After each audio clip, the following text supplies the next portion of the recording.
Hello everyone. Today I am going to explain question number 6 of exercise 1.2. The question is explain why 7 multiply 11 multiply 13 plus 13 and 7 multiply 6 multiply 5 multiply 4 multiply 3 multiply 2 multiply 1 and plus 5 are composite numbers. तो आपको सबसे पहली बात ना, ये एक portion है, पहला पोर्शन, देन ये आपका दूसरा पोर्शन है और ये दोनों पोर्शन कंपोजिट नंबर है, ये कंफर्म है, लेकिन कैसे है ना वो आपको एक्सप्लेन करना है। तो सबसे पहले हम क्या करेंगे, फर्स्ट नंबर को लेंगे 7 मल्टीप्लाई 11 मल्टीप्लाई 13 देन प्लस 13। तो एक रूल्स हम लोग जानते हैं कि जब भी बीच में प्लस होता है ना तो यहाँ पे दो पार्टीशंस हो जाते हैं, ये फर्स्ट पार्ट और ये सेकंड पार्ट। तो हमारे लिए ये दो अलग अलग हिस्से हैं। तो हमें क्या करना है, आप देख सकते हैं कि दो अलग अलग हिस्सों में एक नंबर मैच कर रहा है, तो ये एक नंबर हम क्या करेंगे, बाहर निकाल लेंगे। 13 हमने बाहर निकाल दिया ब्रैकेट में। अब ये ब्रैकेट में जो बचेगा वो यहाँ रहेगा, देन बीच में निशानी है वो वैसे की वैसी रहेगी और आगे स्टेप बढ़ाएंगे। आप देख सकते हो कि यहाँ पे 7 बचा, देन 11, 13 तो हमने बाहर निकाल दिया कॉमन में, तो कुछ नहीं बचा हमारे पास यहाँ पर। देन सेकेंडली प्लस यहाँ पे 13 जो हमने निकाल लिया बाहर, तो इसका मतलब यहाँ कुछ भी नहीं बचा। तो कुछ भी नहीं बचा, इसके लिए हम यहाँ पे रखेंगे 1। ये स्टेप को हम आगे लेंगे 13, देन 11 7 जा 77, देन प्लस 1। अब क्या होगा, 13 तो बाहर ही रहेगा, देन 77 प्लस 1 होगा 78। अब आप देख सकते हो कि 13 बीच में निशानी कोई भी नहीं है, इसका मतलब मल्टीप्लाई करेंगे 13 मल्टीप्लाई 78। हम 78 के फैक्टर्स बना देंगे, मतलब 78 जिस भी टेबल में आता होगा वो लिख लेंगे। 13 6 जा 78। तो इस तरीके से ये बन गए 3 फैक्टर, वो भी ये पोर्शन के। तो ये जो 3 फैक्टर है ना, ये जो हमने ये फैक्टर्स निकाले, दीज फैक्टर्स, ये फैक्टर हमें शो करते हैं कि ये नंबर कंपोजिट है। तो this factors are composite factors. तो इस तरीके से ये जो फैक्टर्स हैं ये हमारे कंपोजिट फैक्टर्स हुए। जिस तरीके से हमने इसको प्रूफ किया उसी तरीके से हमें सेकेंड नंबर को भी प्रूफ करना रहेगा, जिसको हम यहाँ पे साइड में करेंगे। 7 multiply 6 multiply 5 multiply 4 multiply 3 multiply 2 multiply 1 then plus 5। अब आप देख सकते हैं जो मैंने पहले बात बोली कि जो प्लस की निशानी होती है उसकी वजह से दो अलग अलग पार्टीशंस हो जाते हैं, ये पहला पार्ट और ये दूसरा पार्ट। पहले पोर्शन में और दूसरे पोर्शन में एक ही नंबर सिमिलर है, वो है 5, जिसको हम कॉमन के तौर पे बाहर निकाल देंगे। तो यहाँ बचेंगे 7 multiply 6 multiply 4 multiply 3 multiply 2 multiply 1।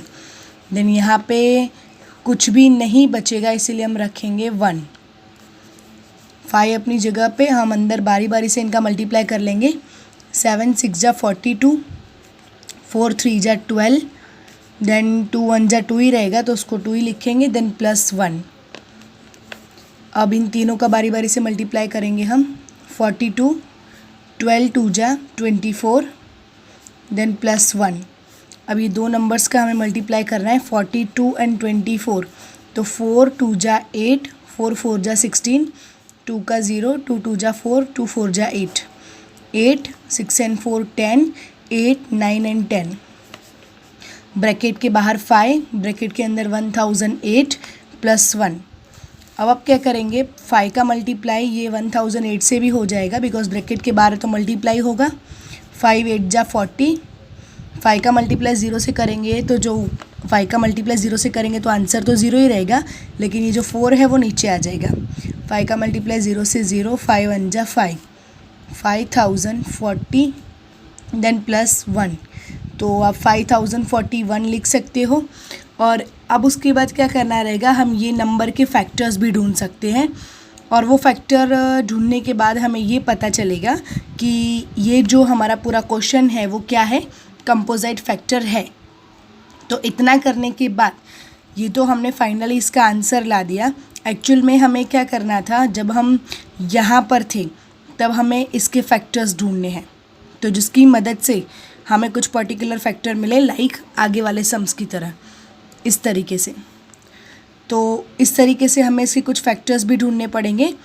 तो अगर फैक्टर ढूंढते हैं देन ओके, अगर नहीं ढूंढते हैं तो हम ये आंसर फ़िलहाल रखेंगे। तो ये जो आंसर है जिससे ये प्रूफ होता है कि ये एक कंपोजिट नंबर है, ये हमारा एक कंपोजिट नंबर है। तो इतना सम करने के बाद हमने ये एक्सप्लेन कर दिया कि हमारे नंबर कंपोजिट किस तरीके से हैं। इसके बाद का जो क्वेश्चन नंबर 7 है उसमें क्वेश्चन पहले हम समझेंगे, जिसमें लिखा है कि देयर इज़ अ सर्क्यूलर पथ। एक ये ऐसे टाइप का एक सर्क्यूलर रास्ता है, ठीक है, ये आपका रास्ता है। अराउंड अ स्पॉट्स फील्ड, यहाँ बीच में एक स्पॉट्स फील्ड है जिसके आसपास रास्ता है।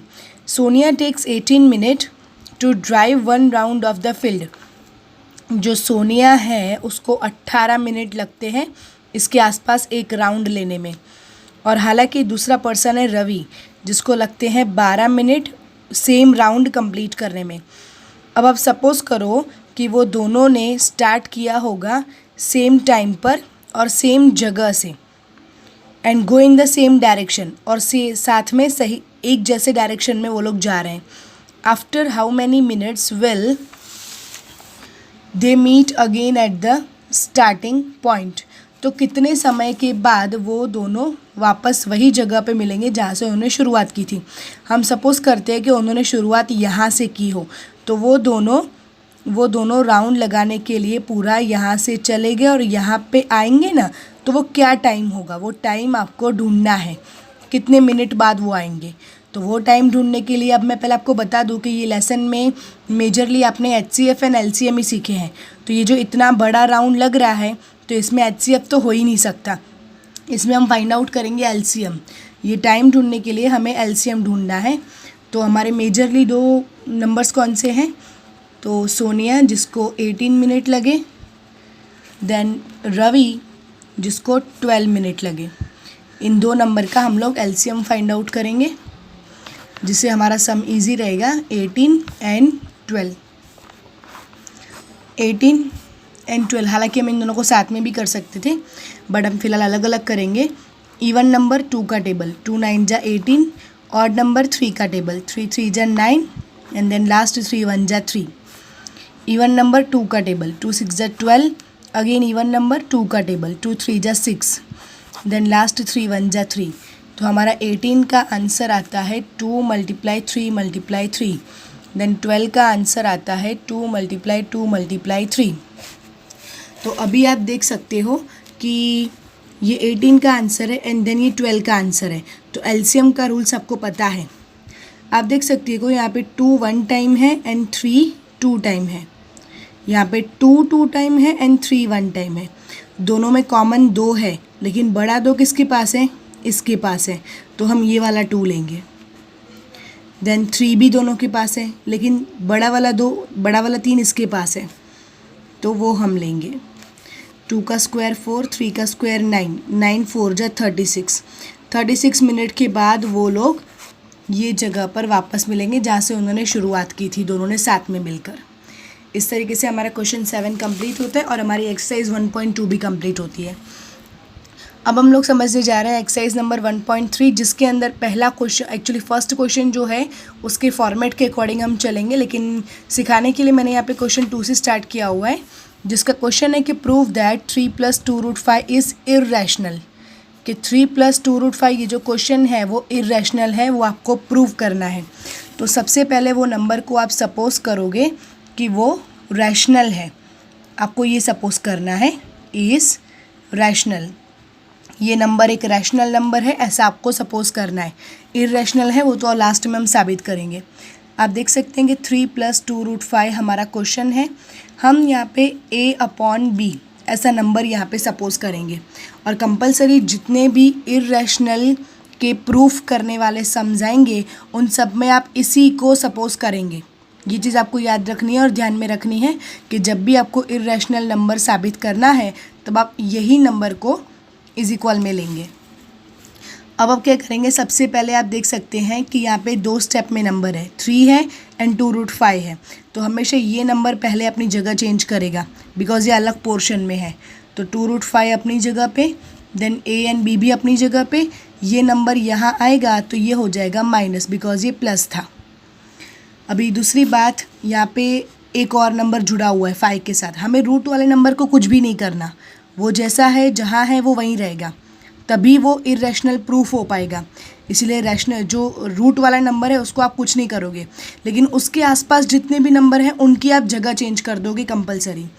तो यहाँ पे 2 मल्टीप्लाई में है, वो जगह चेंज करके यहाँ पे जाएगा तो वो चला जाएगा डिवाइड में, -3 देन डिवाइड बाय 2, इस तरीके से। या तो आप अलग से उसको डिवाइड में 2 भी कहीं पे रख सकते हैं। तो अब आप देख सकते हैं कि जो ये वाला पोर्शन है a/b -3/2, ये नंबर जो है वो रैशनल है। कैसा है? रैशनल, बिकॉज इसमें किसी भी टाइप का रूट नहीं है।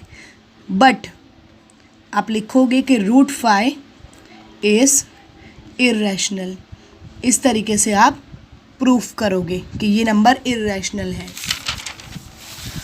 अब हम करने जा रहे हैं नेक्स्ट क्वेश्चन नंबर 3, जिसमें आपको कुछ क्वेश्चंस दिए हुए हैं और बोला गया है कि यहाँ भी प्रूफ करना है कि ये सारे नंबर इर्रेशनल है। तो जैसे कि मैंने आपको पहले ही बोल दिया कि अगर आपको इर्रेशनल प्रूफ करना है तो आपको एक ही नंबर याद रखना है, वो है a/b। तो ये हमारा क्वेश्चन है 1/2। सबसे पहले आप सपोज करो कि लेट 1/√2 इज़ रैशनल, कि ये नंबर रैशनल है, ऐसा आपको सपोज करना है। तो 1/2 के सामने आप सपोज करोगे a/b। अब आप देख सकते हो कि ये नंबर 1/√2 है। अगर ये मुझे 1 निकाल देना है, मुझे सिर्फ √2 को रखना है, तो मुझे √2 ऊपर लेके जाना पड़ेगा और नीचे आ जाएगा 1। और जब भी डेनोमिनेटर में 1 होता है तो उसकी कोई वैल्यू नहीं होती, तो मैं √2 को ऊपर लेके जाऊंगी और नीचे रखूँगी 1। और अगर मैंने यहाँ प्लेस चेंज की तो मुझे यहाँ भी प्लेस चेंज करनी पड़ेगी। तो b ऊपर a नीचे, नीचे 1 रखने की कोई ज़रूरत नहीं है। तो √2 = b/a। तो आप लिखोगे कि b/a is rational but √2 is irrational. इस तरीके से आपको सब जगह पर प्रूफ करना है कि √2 इर्रेशनल है। दूसरा क्वेश्चन 7√5। तो इसको भी आप पहले सपोज करोगे कि लेट 7√5 इज़ रैशनल, कि ये एक रैशनल नंबर है, ऐसा आप सपोज करो। देन 7/√5 के सामने आप a/b सपोज करो। उतना सपोज करने के बाद आप क्या करोगे, आपको √5 का नंबर अलग कर देना है, तो 7 की जगह चेंज करनी पड़ेगी। तो 7 अभी यहाँ मल्टीप्लाई में है, वो जगह चेंज करेगा तो वो चला जाएगा डिवाइड में। तो यहाँ पे आप उसको डिवाइड में कहाँ रखोगे, तो आप एक काम करो, इसको अलग से रख दो 1/2। ये भी डिवाइड में ही हुआ, सॉरी 1/7 आएगा बिकॉज 7 था वो साइड पे। यहाँ से हमने 7 लिया जो मल्टीप्लाई में था, तो यहाँ पे वो आएगा तो डिवाइड में चला जाएगा 7। और जो भी नंबर डिवाइड में जाता है तो अगर वो डिवाइड में है उसके ऊपर कुछ भी नहीं है तो हम वहाँ 1 रख सकते हैं। तो आप लिख सकते हो कि 1/7 देन a/b, ये नंबर इज़ रैशनल, ये नंबर रैशनल है, बट ये जो √5 है इज़ इर्रेशनल, वो एक इर्रेशनल नंबर है, ऐसा आपको प्रूफ करना है।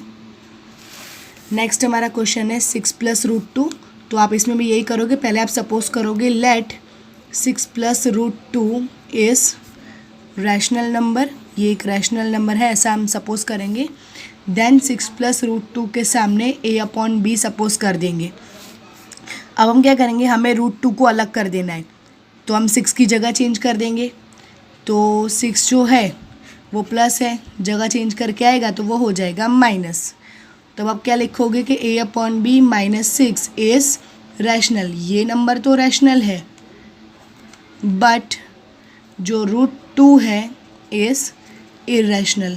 तो इस तरीके से ये जो पूरा नंबर है वो आपका इर्रेशनल साबित हो जाता है। इतना लिखने के बाद आपको सम कंप्लीट करना है और इस तरीके से हमारे सारे नंबर इर्रेशनल साबित हो जाते हैं।